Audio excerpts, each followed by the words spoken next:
Oh God, we talked too long. I wanted to tell you about Mahākāśyapa. Okay, Mahākāśyapa, he's supposed to be still in that chicken foot mountain, and many people went there for pilgrimage and buying souvenir stuff from there. They believe the souvenir have blessings from the great Mahākāśyapa. But he himself, the real monk, is staying in that mountain. Nobody can see him, of course. He's hidden inside a cave within the mountain. But he himself has just a manifestation body. And that body is in China as a human, just doing what we're doing as a human. So you see, we all have a duty. Even as you are human, but who knows, maybe you came from a higher heaven and you are still in the higher heaven, your soul, your real self, and you are connected here on earth with your physical body through this kind of silver cord that keeps you alive on earth.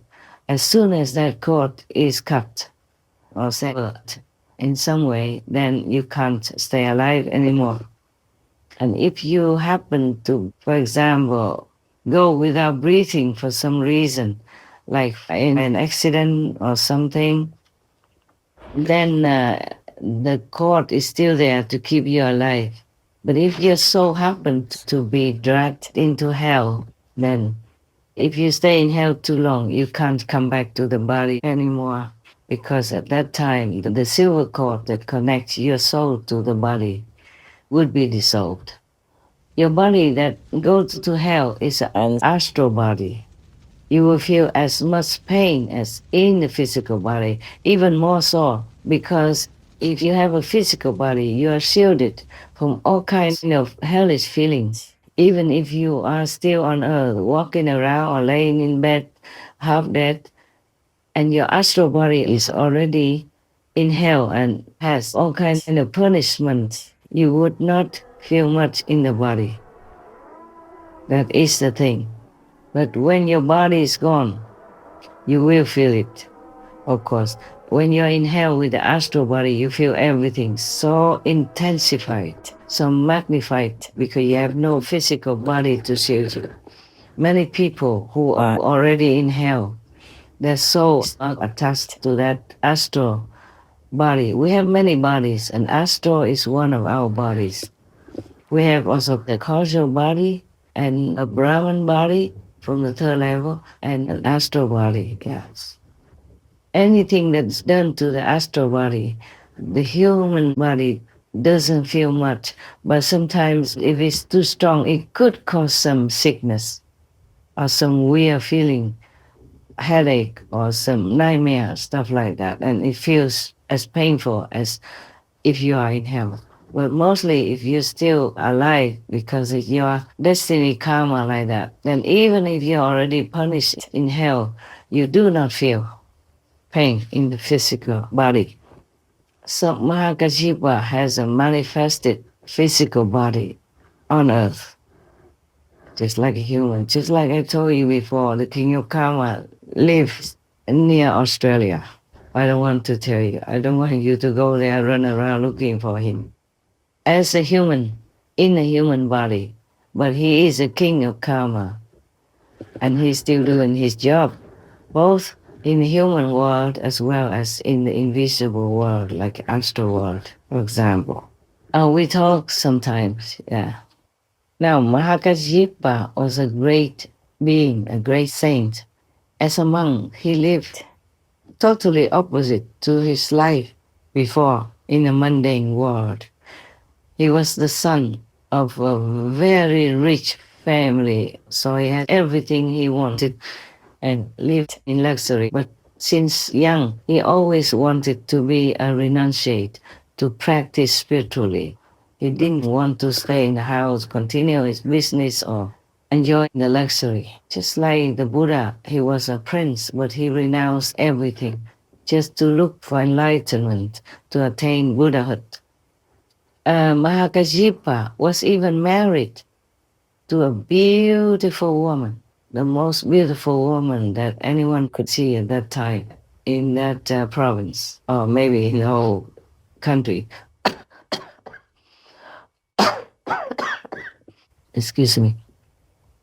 I want to tell you why I cough, but I wonder if I should. Let me ask. Yeah, it's don't worry. I'm not really sick or anything.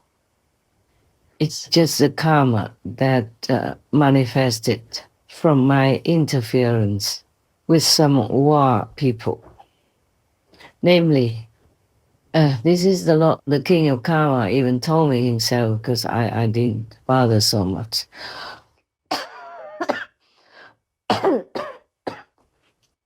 Sometimes the information just came to me voluntarily, naturally, without me searching for it. Or maybe sometimes I think about the question in my mind, and then some king of a different department would tell me, would, give me a message. There are many kings of different fields, different missions. They all came to me one day because I was called King of Kings of Kings of Kings, yes. And that also means King of all the past kings, and King of the present kings, and King of all the future kings. That's why. And there are many of them. King of Peace, King of War, King of the Wind, King of the Stars, King of the North Star, King of the South Star, King of Benevolence, all kinds of kings. Even king of the zealous demons, or king of zealous ghosts, they all came to me one day.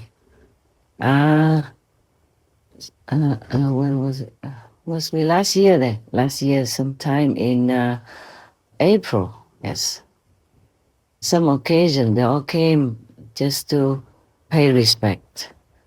I don't bother them that much because they are busy, they're doing their job. And only when really necessary for some information, I would call upon them and we talk. So we don't talk a lot, like the way I talk to you. I wasn't aware of such a serious name before. I thought it was too long and they should cut it short. If they want to call me King of Kings, okay. And the other ones that just say, oh, case. Oh, case means of kings. K, oh, case. Something like that. When I was writing something and they spell it out to me, I said, don't make it too long. I'm lazy to write. So that's why I was telling them like that. And I say, why do you all have to keep calling me this? It takes too long. Because sometimes they have to spell it to me and they don't call me just you and I. They call me King of Kings of Kings of Kings. And it's just too long for me. So one day they all came and say, this is why we call you King of Kings of Kings of Kings, because you are our king. And in the future, when other kings come, you also be their king. And in the past, you were also king of all the kings. So now you know also all these questions in your mind, why I have this and that title. I didn't ask for it. The first time, I also didn't know it was me who talked to me. So I asked, who is it? And I told you already, I said, this is the ultimate master. I said, oh, we're very honored to know you. So the voice said, it's you yourself. There was an accompanying being next to the King of Kings who could tell me this and that and others. Introduced my title to me, which I never thought of. Too busy, and what for? Even if I'm King of Kings, what good does it do me anyway, yeah? I renounce everything already. It's just that I have to still keep remembering some, because that helps me to draw out much more power so that I can use it to help this world as much as I can. That's the reason why I still need the title, some of them. Okay.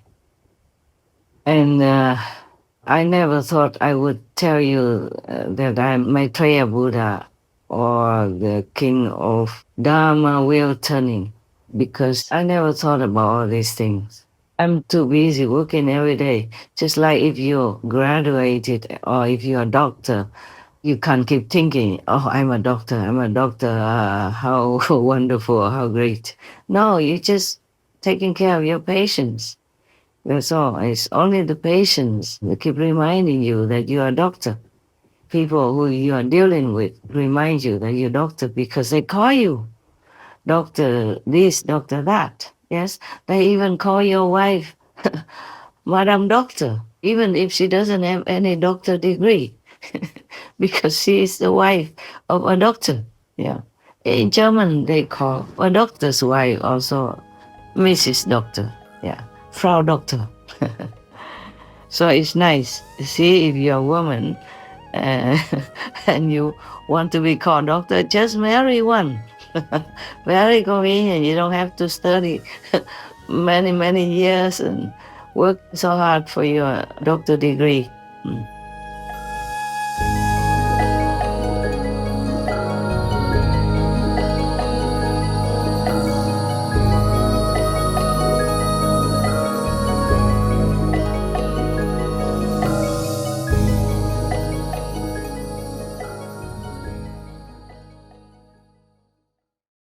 Supreme Master Ching Hai, vegan, is a world-renowned spiritual teacher, humanitarian and artist.